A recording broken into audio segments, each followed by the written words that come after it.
میں نے ایک بندے سے کہا یار پانی کی بوتل دینا دکاندار سے. ایک ہے اس نے کہہ دیا نہیں میرے پاس. اس بات کا کوئی غصہ؟ بولیے. اور اگر وہ کہے سارے زمانے کو ملے گی آپ کو نہیں دینی, پھر بولے میرا خیال ہے چپ کر کے ہنس کے آ جائیں گے, سوال ہی نہیں پیدا ہوتا. ہم کہیں گے مجھے نہیں نہ دینی, تو نے تو دکان اٹھا یہاں سے, بند کر اسے. کیا مطلب ہے سب کو دینی ہے تجھے نہیں دینی؟ کیا معنی ہے اس کا؟ لے کے جاؤں گا, جھگڑا ہوگا, بحث کریں گے. عثمان بن طلحہ سے حضور نے فرمایا دروازہ کھولو, کعبہ دیکھنا ہے. عثمان کہنے لگا میں ساری دنیا کو دکھاؤں گا, آپ کو نہیں دکھاؤں گا. کتنی سخت بات ہے, پر قربان جائیں رسول اللہ کے حوصلے پہ صلی اللہ علیہ. عثمان کہتے ہیں میں نے یہ بات کی تو نبی پاک مسکرانے لگے, اور میں اچھا نہیں دینی نہیں دینی. تو حضور نے نا مسکرا کے اور میری کمر پہ تھپکی دی, فرمایا اچھا یاد رکھنا یہ چابی میں تجھ سے لے لوں گا, اور جس کو میرا دل کرے گا میں اس کو دوں گا. عثمان کہتے ہیں روز رات کو نبی پاک کے یہ جملے میرے کانوں میں گونجا کرتے تھے, گونجتے تھے کہ حضور نے فرمایا. کہتے ہیں جس دن پتا چلا نا نبی پاک 10,000 کا لشکر لے کے آ رہے ہیں, تو ابو سفیان میٹنگیں کر رہے تھے, مکے کے سارے سردار تیاری کر رہے تھے, اور میرے کانوں میں ایک ہی لفظ تھا کہ حضور نے فرمایا میں چابی لے لوں گا, پھر جس کو میں چاہوں گا اسے دوں گا. عثمان کہتے ہیں حد ہو گئی, وقت گزر گیا, حضور آ گئے, طواف فرمایا, اور طواف کے بعد میرے نبی پاک علیہ السلام نے فرمایا بلاؤ نا ذرا عثمان کو. عثمان کہتے ہیں میں چابی لے کے آیا تو دوسرا جملہ کوئی نہیں. ساڈے نا کوئی بندہ مشورہ دے وے اودی نہ منیے, تے جے کام اونج ہو جے نا جن جو نے مشورہ دیتا سی تے نال ہی غوث پاک بن جاندا ہے. تینوں آکھیا سی نا فوراً ہی داتا علی اجمیری ہو جاندا ہے. وہ کہندے تینوں پتہ نہیں میں کڈا ولی اللہ, تینوں میں آکھیا سی نا انج نہ کر, اور بندہ پریشان ہوتا ہے کام الٹ ہو گیا, اور لاگوں آکھی جاندا ویکھو جی میں تے تانوں پہلو ہی آکھیا سی جی. عجیب بات ہے, شیخ چلی کی طرح پیچھے پڑ جائے گا, میں نے تو پہلے ہی کہا تھا. او بس کر یار, اب تو خواجہ معین الدین اجمیری ہو گیا, بس کرو. مشورہ ہی ہوتا ہے, کسی کا مل جاتا ہے اور کسی کا نہیں لیا جاتا. فوری طور پہ بندہ اٹھ کے نہ تو ولایت کی چوتھی سیڑھی پہ چڑھ جائے گا, کہے گا میں تو ابدال وقت ہوں, میں کتبے دورہ ہوں, میں نے تجھے کہا نہیں تھا. بس کر یار, کئی دفعہ مشورے صحیح ہوتے ہیں, کئی دفعہ صحیح. بولیے. نبی پاک صلی اللہ علیہ وسلم کی احد کے دن خواہش یہ تھی کہ اندر رہ کے لڑنا ہے. جوان سے ابا نے کہا باہر جا کے لڑائی کرنی ہے, حضور نے باہر جا کے جنگ کی. بظاہر مسلمانوں کو شکست ہوئی, حضور نے ایک دفعہ نہیں کہا کہ میں نے تمہیں کہا نہیں تھا اندر رہنا ہے, بس ہو گیا جو ہو گیا. اب اس میں فٹافٹ اگلے کو حوصلہ دو, کوئی حرج نہیں یار. نبی پاک سب بولیے صلی اللہ علیہ وسلم, میرے حبیب پاک علیہ الصلوۃ والسلام نے نا کہا عثمان کو بلاؤ. عثمان آئے تو عثمان کہتے میں نے چابی دی تو میں تیار تھا کہ اب میری بات ہوگی اور رسوائی ہوگی, لیکن کہتے ہیں قربان جائیں مصطفیٰ نے تو یہ جملہ بھی نہیں کہا کہ میں نے تجھے کہا نہیں تھا, یہ بھی نہیں کہا. حضور نے چابی لی, کعبے کے بت صاف کیے, نماز پڑھی, واپس آئے. فرمایا عثمان میرا وعدہ تھا تیرے ساتھ کہ جس کو میں چاہوں گا چابی دوں گا, یہ لو چابی میں تجھے دینا چاہتا ہوں, لے لو رکھ لو. عثمان کہتے ہیں وہ چابی نہیں میرے طرف آ رہی تھی, میری طرف ایمان آ رہا تھا. وہ چابی نہیں آ رہی, ایمان آ رہا تھا میری جانب. کہتے ہیں میرے ہاتھوں میں چابی آئی اور میری زبان پہ کلمہ توحید جاری ہو گیا. بھائی تدبر, حوصلہ, صبر, رضا, ہمیں تو ٹائم بھی نہیں گزارنا تھا. گھر کا ماحول, گھر کے اندر رہ کے لوگ دکھی ہیں, اس لیے کہ ہماری طبیعتوں میں حوصلہ نہیں, ایک منٹ کے لیے نہیں, ایک سیکنڈ کے لیے بھی ہم یہ برداشت نہیں کرتے کہ چلو تھوڑا انتظار کریں, وقت کو دیکھیں, موقع کو دیکھیں. میرے نبی پاک علیہ الصلوۃ والسلام پہ اتنی مصیبتیں آئیں کہ پہاڑ پہ آتی تو وہ ریزہ ریزہ ہو جاتے, لیکن کسی مقام پر بھی حضور علیہ الصلوۃ والسلام شکوہ کرتے نظر نہیں آتے. ہم غریبی کا رونا روتے ہیں, ہر چوتھا آدمی کہتا ہے بڑا غریب ہوں, لیکن میرے نبی پاک علیہ الصلوۃ والسلام نے چوتھے دن کھجور کھائی, سرکہ کھایا ہے, اور موٹے بان کی چارپائی پہ آرام کیا ہے. حضرت عمر نے کہا حضور کی دنیا میں پریشان تاجر وہ نہیں ہوتا جس تاجر کے پاس سرمایہ نہیں ہوتا. زیادہ تکلیف کا معاملہ اس تاجر کا نہیں ہوتا کہ جو چھوٹے درجے کا ہوتا ہے. سب سے زیادہ کمزور تاجر وہ ہوتا ہے جس پر لوگ اعتبار نہیں کرتے, جس کا مارکیٹ میں اعتبار اٹھ جائے, اعتماد اٹھ جائے, اس کی تجارت ٹھپ ہو جاتی ہے. لوگ کہتے ہیں یار یہ ٹھیک نہیں بندہ, اعتماد بنانا اور اعتبار قائم کرنا یہ دنیاوی طور پر کامیابی کی علامت ہے۔ یاد رکھیں اگر اعتبار نہ ہو تو گھر نہیں چلتا، تو اگر اللہ رسول پر یقین کامل نہ ہو تو پھر بندہ مسجد نہیں آ سکتا، پھر اس کا دین نہیں چلتا، پھر اس کے لیے مشکل ہے نماز، پھر اس کے لیے مشکل ہے راہ خدا میں خرچ کرنا۔ جب یقین کامل نصیب ہوتا ہے، اعتماد کی دولت اللہ دیتا ہے، جب انسان کو یہ انشراح صدر ہو جاتا ہے کہ میری نجات خدا کے حکم میں ہے اور رسول اللہ کے قدموں میں ہے، جب اسے یہ انشراح حاصل ہوتا ہے تو پھر نماز کا لطف آتا ہے۔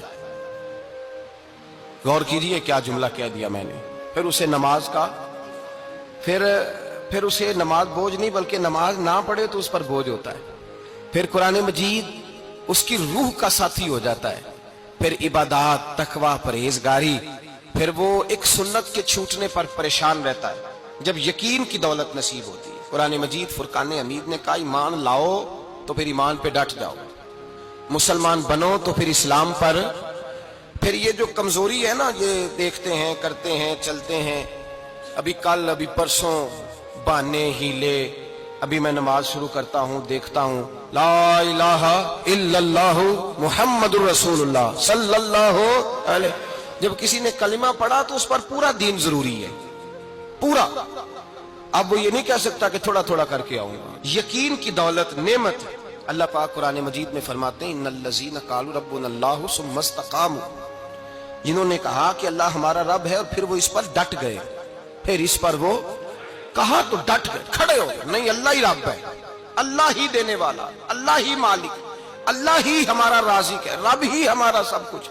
جب ڈٹ گئے تو فرمایا تتنزل علیہم الملائکہ، پھر میں ان کی مدد کے لیے آسمان سے فرشتوں کا نزول فرمایا کرتا ہوں۔ فرشتے کیا کہتے ہیں؟ اللہ تخافوا ولا تحزنوا، غم نہ کرنا، خوف نہ کھانا، وابشروا بالجنۃ التی کنتم توعدون، ہم تو تمہیں اللہ تبارک و تعالیٰ کی اس جنت کی خوشخبری دینے آئے ہیں جس کا رب نے تمہارے ساتھ وعدہ کیا ہوا ہے۔ پھر فرشتوں کا نزول ہوتا ہے، لیکن شرط کیا ہے کہ ایمان لائے، اور پھر ایمان پر پھر یہ نہ سوچے کہ وہ کس طرح دے گا، وہ کیسے عطا کرے گا، وہ میری مدد کس طرح کرے گا، نظام کیسے چلے، ڈٹ جائے کہے میرے اللہ کا حکم ہے تو میں نے حلال ہی کھانا ہے، میرے رب کا حکم ہے تو میں نے تھوڑے پہ گزارا کرنا ہے، میرے مالک کا حکم ہے تو میں نے اپنی جیب دیکھنی ہے، دوسرے کی نہیں دیکھنی، میرے رب کا حکم ہے تو میں نے اس کی اطاعت میں رہنا۔ جب ڈٹ جائے گا اللہ کے احکامات پر، جب ڈٹ جائے گا تو اللہ فرماتا ہے پھر میں تیری مدد کے لیے فرشتوں کا نزول کروں گا۔ نبی پاک صلی اللہ علیہ وسلم نے فرمایا دو دولتیں اگر کسی کو اللہ دے دے تو سمجھے اللہ نے اسے دنیا کی سب سے زیادہ دولت عطا فرما دی۔ دو دولتیں، دو قسم کا مال اگر اللہ کسی کو دے دے، دو قسم۔ یا رسول اللہ صلی اللہ علیہ وسلم وہ دولت کون سی ہے؟ تو حضور نے یہ نہیں فرمایا کہ اگر اللہ تبارک و تعالیٰ اسے سونا دے دے، چاندی دے دے، پیسے دے دے، جائیداد دے دے، اولاد دے دے، یہ نہیں۔ دیکھیے حضور نے دولت کس کو کہا؟ نبی پاک فرماتے ہیں دو قسم کا سرمایہ جس کو ملا اسے کائنات کی ہر نعمت مل گئی، اور حضور نے فرمایا میں اپنے غلاموں کو نصیحت کرتا ہوں یہ دو دولتیں ایسی ہیں جو اللہ سے مانگا کریں، صبح و شام رب کریم سے ان دو پیسوں کا، سرمایے کا، اس خزانے کا سوال کریں، یہ مل گئے تو تمہیں ہر شے مل گئی۔ یا رسول اللہ وہ کون کون سی چیزیں ہیں؟ فرمایا ایک جس شخص کو اللہ نے معاف کرنے کی دولت عطا کر دی، جو معاف کرنے لگ گیا، جس کی طبیعت میں درگزر آ گیا، جو معاف کرنے لگا، غلطیاں معاف کرنے لگا، جس کو ایک دولت یہ مل گئی، اور دوسرا میرے مصطفیٰ نے فرمایا جسے اللہ نے یقین کی دولت عطا فرما دی۔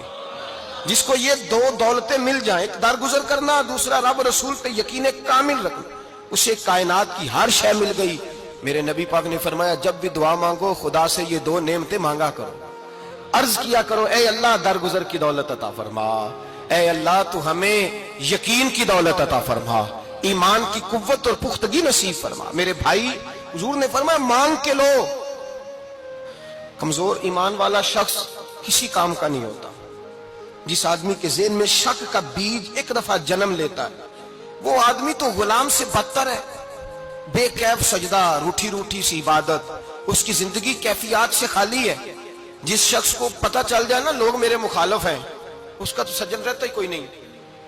اصل بات یہ ہوتی ہے کہ یہاں سوچ بیٹھا ہے کہ دنیا میرے خلاف ہے، یہاں مخالفت یہاں بیٹھ گئی ہے، دو بندے باتیں کر رہے ہیں تو پریشان ہے، میرے خلاف ہی لگے ہوئے ہیں، میری بات ہو رہی ہے، کیونکہ اصل تکلیف کہاں ہے؟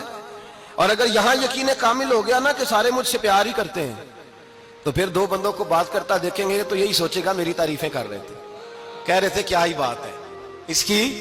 او بھائی یاد رکھیں، یہاں اپنے آپ کو اطمینان دیں، یقین کی دولت دیں، قرار کی دولت دیں، سکون کی دولت دیں، یقین، اطمینان۔ اگر آپ کو ایمان اور یقین حاصل ہو تو پھر دعا کریں اللہ اس پر استقامت عطا فرمائے، پھر اس پہ ڈٹ جائے۔ نبی پاک صلی اللہ علیہ وسلم نے فرمایا میں اس بات کا خوف نہیں کرتا کہ میری امت کمزور ہو جائے گی، اس بات کا ڈر نہیں کہ پیسے ختم ہو جائیں، نہ یہ خوف ہے کہ بھوکی مرے گی۔ حضور کس بات کا خوف ہے؟ تو نبی پاک نے فرمایا خوف یہ ہے کہ ان کا یقین کمزور ہو جائے گا، ان کا یقین۔ بخاری مسلم میں میرے مصطفیٰ نے فرمایا ہے کہ جو جمعے والے دن سب سے پہلے آئے گا اس کے نبی کا وعدہ ہے اللہ اسے اپنے رستے میں اونٹ خیرات کرنے کا ثواب عطا فرمائے گا۔ یہ ہے حضور کی زبان پر اعتبار، یہ ہے اللہ کے وعدے پر اعتبار، اللہ کے وعدے پر اعتبار۔ او میرے بھائی، اگر تجھے کہہ دیا میری طرح کے ایک نکمے آدمی نے کہ یہاں اونٹ بندھا ہوا ہے، وہ رات گیا نہیں ادھر ہی رہا ہے، اور اگر تجھے آمنہ کے لال نے کہا کہ اونٹ ملے گا، اگر تجھے حضرت ختیجہ کے سرتاج کہتے ہیں اونٹ ملے گا، میری طرح کو تو پتہ نہیں کتنے لوگ ہیں کیا کچھ کہہ جاتے ہیں۔ مصطفیٰ کا تو فرمان یہ ہے کہ اللہ کائنات کے اصول بدل دیتا ہے، مصطفیٰ کی بات پوری کر دیتا ہے۔ یقین تو کر اس محبوب کی بات پر، ساڈے نبی دی زبان ساڈے واسطے، یقین کی کمی آ گئی، تیرے رسول کا وعدہ ہے تو آ جا۔ اور دیکھیں جن کو یقین تھا ان کا رنگ ہی نرالا تھا۔ حضرت علی المرتضیٰ فرماتے ہیں سیدہ فاطمہ نے کبھی مجھے کوئی کچھ کہا ہی نہیں، کبھی فرمائش ہی نہیں کی۔ ایک دن بیمار ہو گئی تو کہنے لگی، میں قریب بیٹھا تو میں نے کہا فاطمہ زندگی میں تو نے کبھی کچھ نہیں مانگا، اور عزت والے باپ کی عزت والی بیٹی، میرا دل کرتا ہے کوئی فرمائش تو کرنا۔ تو حضرت فاطمہ کہنے لگی علی اگر ایک انار مل جائے نا، اگر ایک، میرا دل کر رہا ہے اگر ایک انار مل جائے، ایک انار مل جائے تو طبیعت چاہ رہی ہے انار کھانے کو۔ مولا علی شیر خدا فرماتے میں گیا ایک انار خریدا بازار سے، 1 دینار تھا میری جیب میں، انار خرید کے جب واپس پلٹا نا تو کہتے ایک بوڑھا شخص، ہونٹوں پہ کمزوری، آپ فرماتے ہیں میرے باپ دادا کی عمر کا، لڑکھڑاتے اس کے ہاتھ اور کہنے لگا علی میں بھوکا ہوں کئی دنوں کا۔ حضرت علی فرماتے ہیں میرے پاس وہ 1 ہی دینار تھا جس کا انار آ گیا، کہتے میں نے اسی وقت وہ انار نکالا، اس شخص کے ہاتھ میں رکھا، بوجھل قدموں سے جب میں اندر داخل ہوا نا تو پاک رسول کی پاک بیٹی، عزت والے نبی کی عزت والی بیٹی، صبر والے محبوب کی صبر والی بیٹی، کہتے ہیں جب میں نے اپنا قدم اندر رکھا دروازے کے تو فاطمہ نے میرا اترا ہوا چہرہ دیکھا تو کہنے لگی علی پیسے اللہ کے راستے میں دے آئے ہو، خیرات کر رہے ہو؟ حضرت شیر خدا رضی اللہ تعالیٰ عنہ فرماتے ہیں میں فاطمہ کی طرف دیکھا تو میں حیران ہو گیا، میں نے کہا فاطمہ تجھے، کہنے لگی مجھے یقین ہے آپ انار لینے گئے تھے، آپ نے خرید بھی لیا تھا، اور مجھے پتا ہے علی میرے ساتھ بے وفائی ہو ہی نہیں سکتی، یہ کسی سوالی نے مانگ لیا ہوگا، علی آ جا، مجھے انار کھانے سے وہ سکون نہیں ملا جو تو اللہ کے راستے میں دے آیا ہے تو سکون ملا ہے، کھانے سے نہیں ملا جو تیرے دینے سے ملا ہے۔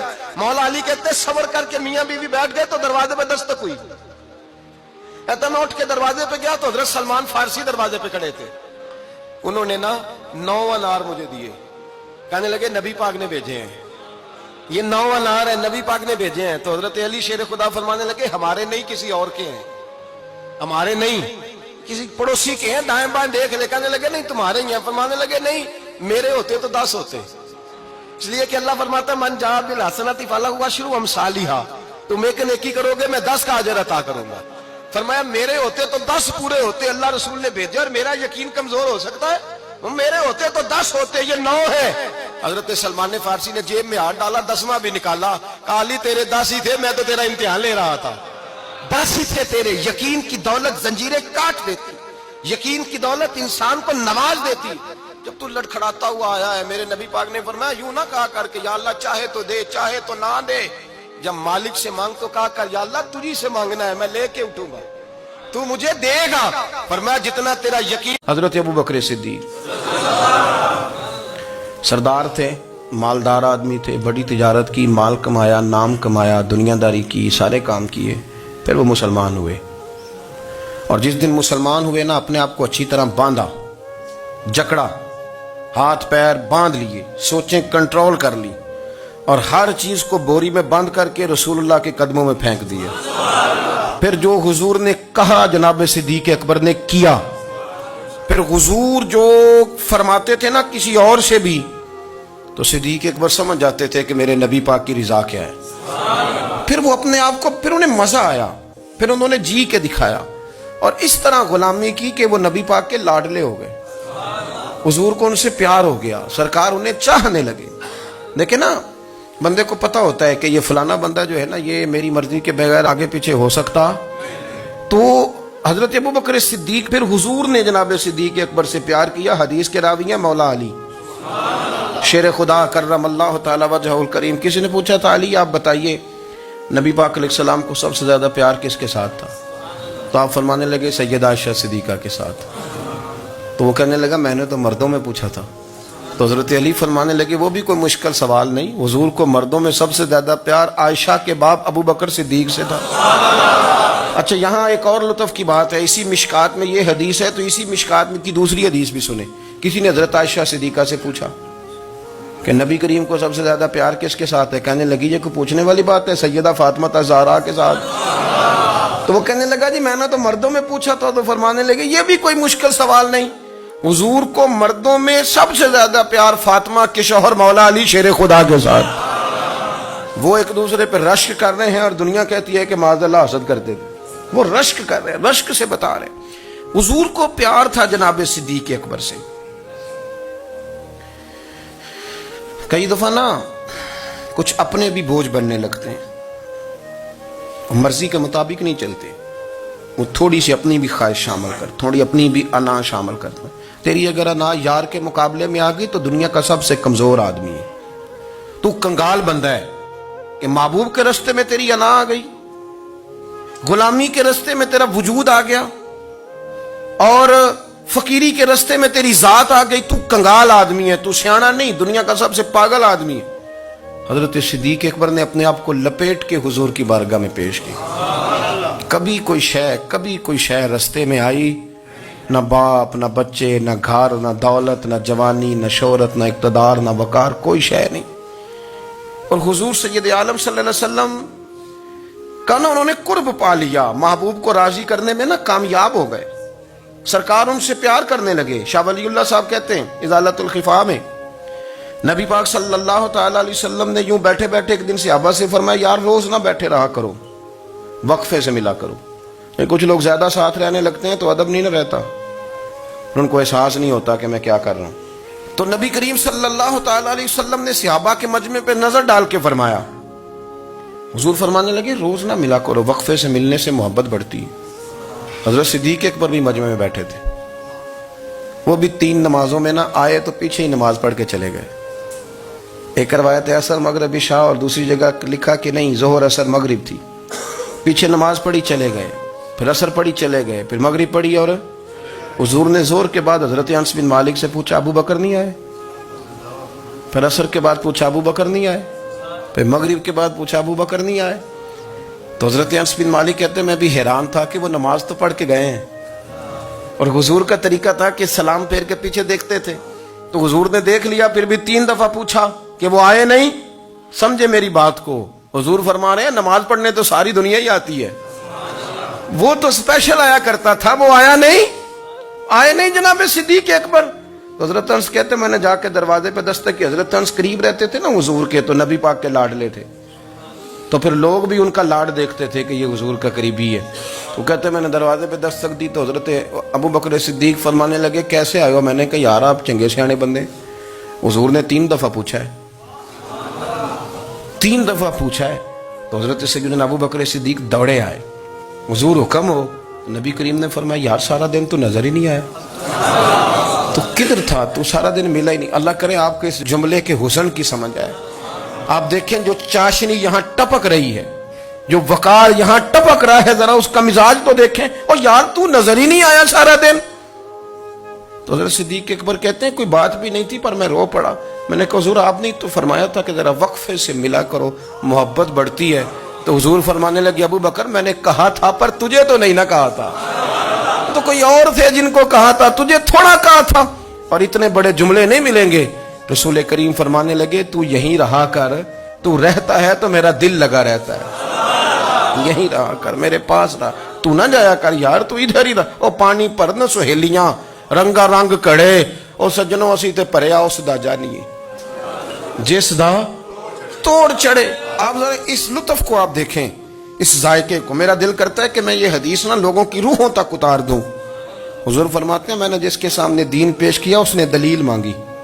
وہ بھی کوئی اپنا ہے جو اپنوں سے دلیلیں مانگے, وضاحتیں مانگے, یہ کیسے تھا تو وہ کیسے تھا, تو یہ چیز کدھر سے آئی تو وہ کدھر گئی.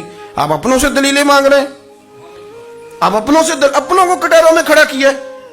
حضور یہ نہیں فرماتے کہ دلیل تھی کوئی نہیں, فرمایا جس نے مانگی میں نے دی دلیل, اور لوگ دلیل دیکھ کے مسلمان ہوئے. حضور فرماتے ہیں لوگوں سنو یہ میرا ابو بکر ہے, میں نے اسے کہا کلمہ پڑھ لے, اس نے دلیل ہی کوئی نہیں مانگی, فوراً ہی کلمہ پڑھ کے مسلمان. یہ احساس ہے. یہاں تو تھک گئے لوگ اپنوں کو دلیلیں دیتے. وہ جی ویسے کیسے تھا, تو ایک بندہ یہ کہہ رہا تھا تو دوسرا, کہنے دے جو دنیا کہتی ہے, تو اپنی بات کر, تو بتا تو کیا کہتا ہے, اپنی رائے بیان کر, تیرا نظریہ کیا ہے, تیرا ذوق کیا, تو چھوڑ لوگ کیا کہتے ہیں, اپنی بات کر. اگر ابو بکر صدیق لوگوں کے کہنوں پہ چلتے تو مکہ تو سارا کچھ اور کہہ رہا تھا. اس وقت تو کچھ تھا ہی نہیں جو کہتا کہ نہیں تو ٹھیک چل رہا ہے, دنیا ساری کچھ اور کہہ رہی تھی. لیکن صدیق اکبر کہہ رہے تھے نہیں نہیں, سچ وہ ہے جو مدینے والے رسول فرماتے ہیں, سچ وہ ہے جو میرے آقا نے فرمایا ہے.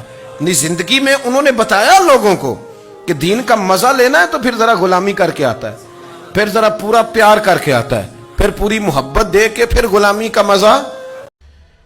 نشو و نما کا ایک تدریجی نظام قائم فرمایا ہے. چاند جب طلوع ہوتا ہے تو بڑا چھوٹا سا دائرہ محسوس ہوتا ہے, پھر اس کی نشو و نما ہوتی ہے تو ایک بڑی روشنی کی صورت میں وہ سامنے آتا ہے. لیکن پورے عروج کے بعد پھر وہ گھٹنا شروع ہوتا ہے, پھر آہستہ آہستہ اس کی وہ عروج والی روشنی ماند پڑتی ہے, اور کچھ دن اس پر ایسے آتے ہیں کہ بالکل دکھائی نہیں دیتا.